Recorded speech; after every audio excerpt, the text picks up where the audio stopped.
What's up, everyone? Back for another beer review, and today I'll be reviewing yet another beer from the Tree House Brewing Company, and they are out of Charlton, Massachusetts, and this is their Fudge. So they're calling this one an Imperial Milk Stout that is brewed with milk chocolate, lactose, and cocoa powder. Comes in at 9.2% alcohol by volume. No IBUs listed in time of review. This can is just over 2 months old. So when it comes to darker beers from Tree House, I haven't had that many. Actually, I've had 3. I've had their That's What She Said, which is a no-frills kind of milk stout. Delicious. I've had a variation of their single shot. I forgot the exact one, but delicious. And then I had recently their quadruple shot. Delicious. All 3 beers were fantastic. And Treehouse is known for their hop-forward goodness. But recently when I went to the brewery, I picked up a mixed case of their hop-forward goodness, but I wanted some of their darker beers. So I picked up basically 6 different darker beers from them. I have this beer. I have a, what is it? Their Vanilla Bean Space and Time. I have a variant of their quadruple shot. I believe the peanut butter coconut variant. And then I have a couple barrel-aged beers. I have one of their double shots. I think the cold brew one. So I can't wait to get into all of them because I want to see how they do with darker beers. They're 3 for 3 for what I've had, but I haven't had many. So this is Fudge. They're basically going for a big, luscious Imperial Milk Stout that is reminiscent of Fudge. That's what they're going for, plain and simple. We'll see if they nail it. This can has been out of the fridge for almost an hour. I kept it in the fridge when I got everything, just put everything in there. So it's been out of the fridge for an hour. This has probably got to be 55, 60 degrees, I would hope. Anyway, let's give it a crack. I already did. Let's give it a pour. Jesus Christ. This is why I'm not good at reviewing in general. Even though a lot of people watch the channel, I'm not going to pour that much. This is a big beer at 9.2%. Not trying to get crazy. So, oh man, that looks like a nitro beer, how it's cascading right now. A little bit of aggressive pour in there. You know, based on the head, just a little bit of aggressive pour, but that's pitch black. I can't even say that's ruby red. There's no tinge at the bottom. It's just straight on black. It looked like motor oil pouring out, 9.2%. Like, yeah, but that is straight on black. The head is a dark brown. It looks super fucking creamy, very dense. Like I said, I was like doing like the cascading nitro effect, even though it's not nitro beer, and it's hanging around. That's like a 2.5 finger head. Yeah, that looks like a fucking awesome beer, especially in their hashtag proper glassware. Let's get a nose. Ooh. So Fudge, yeah, there's a lot of chocolate here. There's sweeter milk chocolate, which they're obviously brewing with milk, like I said, milk chocolate. This is basically an Imperial chocolate milk stout. I don't know why they just call it Imperial Milk Stout because it has milk chocolate, lactose, and cocoa powder. So it's Imperial Milk Stout, or Imperial Chocolate Milk Stout. But yeah, milk chocolate, sweeter dark chocolate, like picture like Hershey's dark chocolate. Maybe the quality better than Hershey's, but like that nice, sweeter dark chocolate. Not even getting to like a 50 or 60% cacao bar. It's more like a sweeter dark chocolate. There's a little bit of like an underlying vanilla scent to it. And what I really like about this is I can actually smell the base beer. There's a nice, very nice roasted malt character to this one. Lots of roasted malt. A little bit of like a coffee vibe to it. Touch of like this almost cherry-esque kind of character, like a dark cherry, which makes me think like Black Forest cake in the nose. With that dark cherry, vanilla, and then chocolate. Oh man, it smells fucking great. You can definitely pick. I mean, there is. I don't know if that's gonna. I don't know. Probably won't come off the camera, but there is alcohol legs for days. There's like sheets of alcohol legs up there. It's crazy. Yeah, it smells awesome. Maybe a little bit like a molasses. There's a lot of sweet, robust characters to the nose. It's not just like a confectionary like chocolate sweetness. It's like definitely, it's not fudge-esque in the nose, but I see why they call it fudge. There's a lot of chocolate character, but there's a lot of like sweet and matured kind of like sweetness to it. You know what I mean? Yeah, I just want to smell it. It smells so fucking good. It smells awesome. There is a little bit of alcohol now that I'm swirling around. A little bit. If I was doing it blind based on the legs on the glass and then the alcohol, I'd say this is at least 9% and it's 9.2. I might even guess higher than that just because of what I'm looking at. But man, it smells fucking awesome. Let's get into it. Cheers, everyone.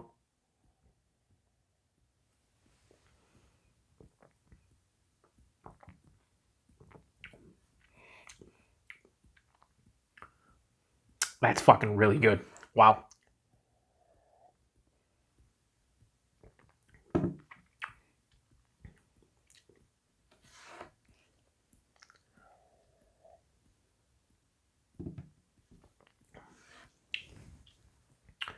The body is fucking out of this world. So shout out to a good friend of mine, a fellow beer tuber, Paul over at PA Brew News.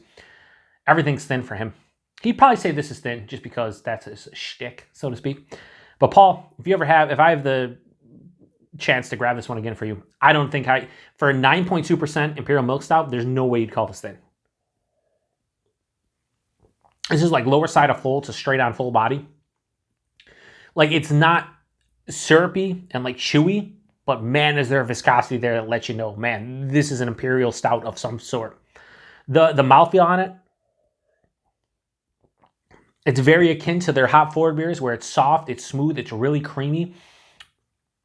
So with all the chocolate that is on the palate, it kind of gives me like a fudge-esque kind of just like feeling to it, the mouthfeel.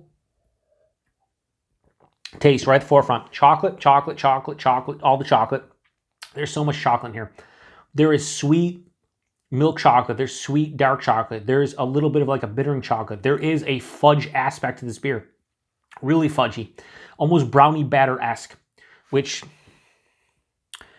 she's kind of making fudge, right, on the logo here, so that makes sense. But that all hits you at the front of the palate. And it continues on. Throughout the majority of the palate, it's a lot of chocolate.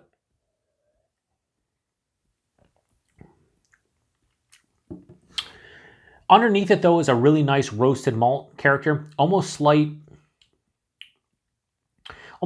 charred kind of note, but it's approaching charred, but not really. It's just like very roasted.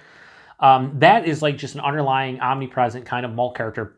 Vanilla hits halfway through the palate, but it's not big. Wasn't as big as it was in the nose. It's not as big as it was in the nose. This finish is sweet, but there is a decent dryness on the back of the palate. Yeah, like a semi-dry kind of finish.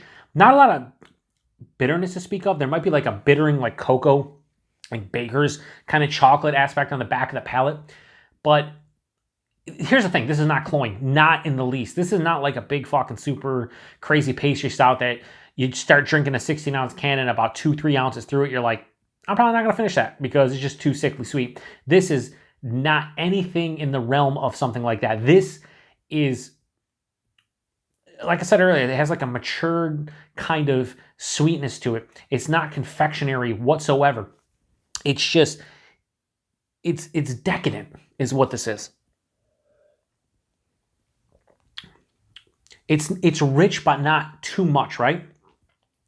So yeah, a lot of chocolate, which is, they went with fudge, and I'm fine with that. Roasted malt character underlying throughout pretty much the entire palate. There's a little bit of vanilla halfway through. Not much bittering aspect to speak. That dark cherry really didn't carry over from the nose.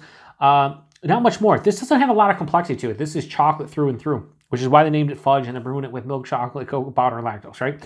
That lactose is not adding too much sweetness, probably helping out with the mouthfeel to some degree, which is nice. A lot of times you get lactose in beers like this, and you're like, a little bit too much. One thing that I'm happy about is in milk stouts and Imperial milk stouts, a lot of times I will get like a metallic kind of vibe to it. Did not get it in the nose, did not get it in taste. I'm really happy about it. So not much more to say about this beer other than I think it's delicious. Treehouse is 4 for 4 when it comes to these fucking, when it comes to darker beers in general, especially the bigger beers that I've had from them. Just delicious. Nice sipper. Not too sweet, but sweet enough. Yeah. So I'm going to give Fudge from Treehouse straight 4.5 out of 5. It's fucking awesome beer. As far as like an Imperial Milk Stout or Imperial Chocolate Milk Stout goes, one of the better that I've had in the last couple of years. It's fucking great. Let's read the back. You'll see this beer review before. I recently reviewed their Bright Nelson, and I forgot to read the back at the end, so I'm going to read it here. It says, Fudge is an Imperial Milk Stout brewed to emulate the flavor of fudge in a beer. By utilizing milk chocolate, lactose, and cocoa powder, we are able to craft a beer that ignites your senses with joy and exhilaration, calling to mind dense and chewy chocolate fudge wrapped in a tightly carbonated, creamy body. Yeah, I mean, like I said, this beer is dense. It has a viscosity to it. It's not really chewy, but you do definitely get fudge kind of edges and tones to it. Wrapped up in a tightly carbonated and creamy body. Yeah, I mean, you know there's carbonation here, but it has such a fucking creamy body. It's really good. It says, Fudge is our endeavor to bring friends and family alike together over beverage during joyful celebratory times. Enjoy. Well, you know what, Treehouse? I have enjoyed it, and I've enjoyed the vast majority of beers I've reviewed to this point. So if you've had Fudge before, let me know what you think about it. Fucking fantastic beer. Price and availability. Here's the only wonky thing about this one. This can, specifically, that I bought as a single can, $8.55 a can. You're talking a 4-pack is, what, $34 at that point? That's a lot of money. It is. $34 for a 4-pack of this. That's a fucking lot of money. So I would like to see this more in like the $6 range, you know, or maybe $7 at the most. $8.55 a can. I'm glad I bought it to enjoy once. But then you know what?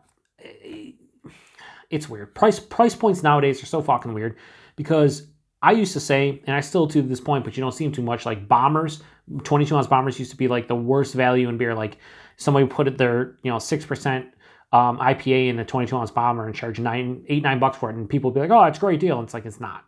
And then when they come in 4-packs or they come in 6-packs, people complain about it. And that's kind of what I'm doing here. I feel like if this was in a 22-ounce bomber and it was $15, I'd be like, "Oh, that's a great deal." Well, this is a 16-ounce can and it's $8.55. They put it in a bomber and charge double the price. I'd only get 6 more ounces for an extra $6.45, and I'd be okay with that. Like, 16-ounce can, $8.55. In old school price, I think that's a good deal. Nowadays, when I've had so many, 8 to 10% Imperial Stouts that have come to like $20 a 4-pack, $25 a 4-pack. The fact that a 4-pack of this would cost $34, it's expensive. It really is. And Treehouse is usually pretty great with the prices, especially for hop forward stuff. But this is a bit expensive. I'd like to see this, like I said, $6-7 at the most. But whatever, it's $8.55. I'd probably buy this again, honestly, at just a single can of it, just because it's so fucking good. Availability, it's Treehouse. You got to go to one of their facilities. I think they have 3 or 4 in Massachusetts, and they have 1 in Connecticut. And you can get their stuff, buy it online, and it's very easy to get. And if you're in that area, of course. Otherwise, it's not really easy to get. And so if you're basically in the New England area, or maybe in the tri-state area, and you want to make a little trip to Treehouse, it's worth it. It really is. Speaking from someone who did and has enjoyed the vast majority of the beers, totally fucking worth it. So I will leave you with this. If you've had Fudge before, let me know what you think about it. If you've had a lot of darker beers from Treehouse, let me know what you think about it, because like I said, I'm reviewing mostly their hop forward stuff, but I do have a half dozen beers in the fridge, now only 5 of their darker stuff, and they're, for me, 4 for 4 now, but 1 for 1 of the stuff I've bought. This is fucking top tier Imperial Milk Stout, just hands down. So 4.5 out of 5, fucking amazing beer, and that's all I got to say. So, 9.2%. Yeah, so I said, I guess that's one thing I did bad in this review. I said with the alcohol legs and the smell, I could kind of, get that it's a bigger beer. In the taste, that's like the 38th different character I'm getting, like, right? I'm not really worried about the ABV when I'm drinking, because on the palate, it's not there. But all the flavors, all the characters of this beer, the body, the mouthfeel, everything, scream, this is a fucking big beer. But you don't notice it on the palate. There's no burn. There's no the alcohol astringency. There's nothing. So it does an immaculate job of hiding the alcohol. And yeah, it's a fucking great beer. So 4.5 out of 5. That was Fudge. Appreciate everybody stopping by. And to the next one. Cheers.